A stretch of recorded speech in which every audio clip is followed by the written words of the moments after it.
ঘুমের মধ্যে নিজের বিয়ের স্বপ্ন দেখলে কি হয়? অনেকে আমরা স্বপ্ন দেখে থাকি। রাসূল করিম সাল্লাল্লাহু আলাইহি সাল্লাম বলেছেন, স্বপ্ন হচ্ছে তিন প্রকার। এক হচ্ছে যেই স্বপ্ন আল্লাহ সুবহানাহু ওয়া তাআলার পক্ষ থেকে আসে, আরেক হচ্ছে শয়তানের পক্ষ থেকে আসে, আরেক হচ্ছে সাধারণত সারা দিন মানুষ যে চিন্তা ভাবনা করে সেই চিন্তা ভাবনার এক অংশ মানুষ রাতের বেলা স্বপ্নের মধ্যে দেখে। এবং সাইয়েদনা ইউসুফ আলাইহিস সালাতু ওয়াস সালাম ছিলেন স্বপ্নের সবচেয়ে বড় ব্যাখ্যাকার, তিনি ব্যাখ্যা দিতে পারতেন। এবং নবী করিম সাল্লাল্লাহু আলাইহি সাল্লাম বলেছেন, নবুয়তের ৪৬ ভাগের ১ ভাগ হচ্ছে স্বপ্ন। সুতরাং এই স্বপ্নকে আপনাকে বিশ্বাস করতেই হবে। এবার আসেন, আপনি যদি স্বপ্নের মধ্যে দেখেন যে আপনি বিয়ে করছেন, তাহলে এটার মানে কি? ইবনে শিরিন রাহমাতুল্লাহি আলাইহি বলেন, কোন ব্যক্তি যদি স্বপ্ন দেখে যে সে নিজে বিয়ে করতেছে, এমন স্বপ্ন যদি কোনো ব্যক্তি দেখে, তাহলে কোরআনে কারীমের একটি আয়াত দিয়ে রেফারেন্স দেওয়া হয়েছে, ওয়া আনকিহুল আয়ামা মিনকুম ওয়াস সালিহিনা মিন ইবাদিকুম। এই আয়াত দিয়ে রেফারেন্স দিয়ে তিনি বলছেন যে কোন ব্যক্তি যদি স্বপ্ন দেখে যে সে নিজে বিয়ে করতেছে,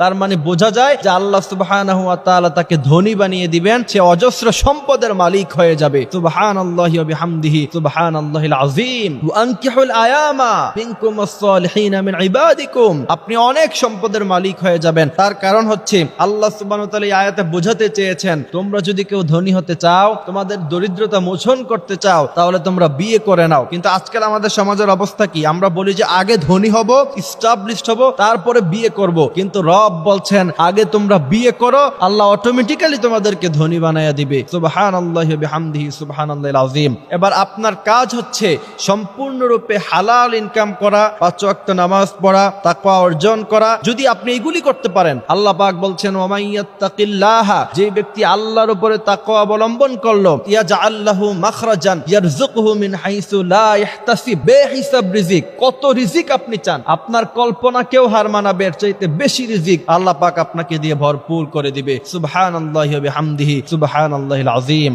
এরপরে আল্লাহ বলছেন, আমি আল্লাহ যাকে চাই, ইন্না রাব্বাকা ইয়াবসুতুর রিজকা লিমান ইয়াশা ওয়া ইয়াকদির ইন্নাহু কানা বিইবাদিহি খাবীরান বাসীরা। আল্লাহ পাক বলছেন, আমি যাকে চাই তাকে অজস্র সম্পদ, অসংখ্য সম্পদ দিতে পারি। আপনার কত চাহিদা? আপনি চাইবেন একটা গাড়ি, আল্লাহ চাইলে 10টা গাড়ির মালিক বানিয়ে দিতে পারে। আপনি চাইবেন একটা ইন্ডাস্ট্রি, একটা বাড়ি, আল্লাহ পাক চাইলে 10টা বাড়ির মালিক বানিয়ে দিতে পারে। সেই ক্ষমতা, সেই সম্পদ, সেই খাজিনা আল্লাহ সুবহানাহু ওয়া তাআলার কাছে আছে। সুতরাং আপনাকে এমন জায়গা থেকে রিজিক প্রদান করা হবে যেখানে আপনি কোনোদিন কল্পনাও করেন নাই। সুবহানাল্লাহি ওয়া বিহামদিহি সুবহানাল্লাহিল আযীম। আরেকটা কথা আসি, যেহেতু স্বপ্নের কথা বলছিলাম, যদি কখনো খারাপ স্বপ্ন দেখেন, এমন কোন লোকের কাছে বর্ণনা করবেন না যে স্বপ্নটাকে খারাপ ভাবে আপনার সামনে ব্যাখ্যা করবে। যদি খারাপ কোনো স্বপ্ন দেখেন, একান্ত যদি কারো কাছে বলতেই হয়, ভালো কোনো আলেম মুহাদ্দিস তাদের কাছে গিয়ে বর্ণনা করবেন, সাধারণ কোনো মানুষের কাছে বর্ণনা করবেন না। প্রথমত, যদি খারাপ স্বপ্ন দেখেন, তাহলে সেই স্বপ্নের খারাপি থেকে বাঁচার উপায় নবী করিম সাল্লাল্লাহু আলাইহি সাল্লাম বলেছেন, তোমরা সাদাকা করো। সাদাকা করলে আল্লাহ পাক মুসিবত থেকে বাঁচায়া দেয়। আল্লাহ সুবহানাহু ওয়া তাআলা আমাদেরকে এই কথাগুলি বোঝার, মানার তৌফিক দান করুক।